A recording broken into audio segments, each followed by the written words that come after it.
السلام علیکم ګرانو دوستانو. نن به زه تاسو ته د کرکټ په هکله باندې یو څو تازه او ډېر مهم خبرونه درکړم. چې خاص کار زه به تاسو ته ووایم چې د افغانستان 15 لوبغاړي به کله سریلانکا سیریز ته اعلانیږي. دې نه علاوه به زه تاسو ته د رشید خان ټیم چې کوم په ساوت افریقا کې لوبه ترسره کوي هغه به هم زه تاسو ته وښیم. او نن یوه ډېره زبردسته لوبه هم ترسره شوله چې د هغه باره کې به هم زه تاسو ته معلومات درکړم. او سبا ته د هندوستان او د نیوزیلند د شل ورځو لوبو سیریز هم شروع کیدونکی ده. مهم معلومات در سره شریکوم. ویډیو تر اخره پورې وګورئ، په هر څه به تاسو پوه سئ. نو راځم اول زه تاسو ته وایم چې د افغانستان لوبغاړي اوسه پورې په دوبۍ کې دی چې هلته ورسره رشید خان هم یو ځای سوی ده. دې نه علاوه قیس احمد او دغه محمد نبي هم دوبۍ ته رسېدلی ده او د افغانستان ملي ټیم سره یو ځای سوی ده او پریکټس کې یعنې برخه هم اخیستلې ده.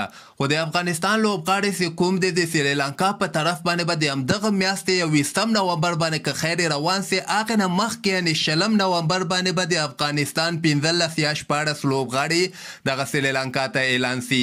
هغه کوم لوبغاړي به اعلانیږي هغه به سریلانکا ته ځي او دغه بقایه لوبغاړي چې کوم دوبۍ کې دی هغه به دوباره هغې نه وروسته بیا افغانستان په طرف باندې روانیږي. نو که خیر همدغه راتلونکي 2-3 ورځو کې به د افغانستان 15 یا 14 لوبغاړي سریلانکا سیریز ته اعلان سي.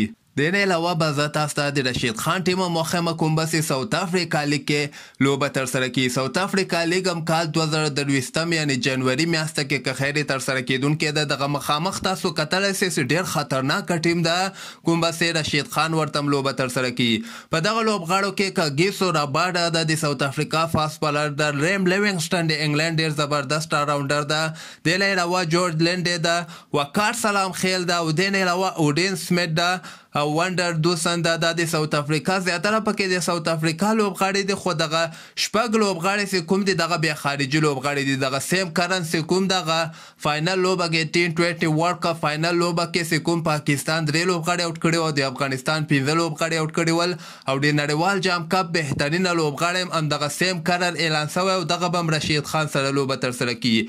اولسټون په نوم باندې یو بل لوبغاړی ده هغه به هم که خیر په دغه ممبئی انډین کیپ ټاون ټیم چې کوم ده په دغه کې به لوبه ترسره کړي او همدغسې رشید خان هم په دغه ټیم کې که خیر ورته لوبیږي. د نه علاوه به زه تاسو ته وایم چې نن د انګلند او د استرالیا اولنۍ 50 اوریزه لوبه هم ترسره شوله. په دغه لوبه کې انګلند 209 رنزه ټارګټ استرالیا ته ورکړی او چې استرالیا په 40 اور کې ډېر په اسانۍ سره دغه لوبه ګټلې ده. په 6 وکټو باندې استرالیا انګلند نه اولنۍ 50 اوریزه لوبه ګټله.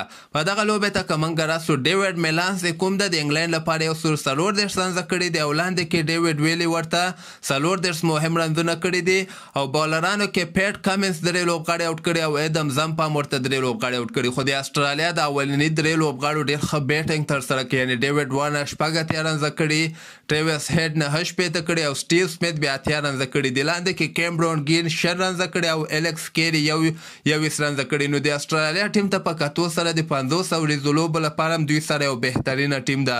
او بل به زه تاسو ته وایم چې سبا ته د نیوزیلند او د هندوستان اولنۍ 10 اوریزه لوبه هم ترسره کیدونکې ده.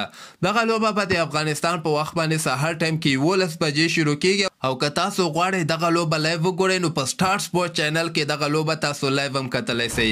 نو همدغسې تازه خبرو لپاره تاسو دغه چینل هم در سره سبسکرایب کولی سئ.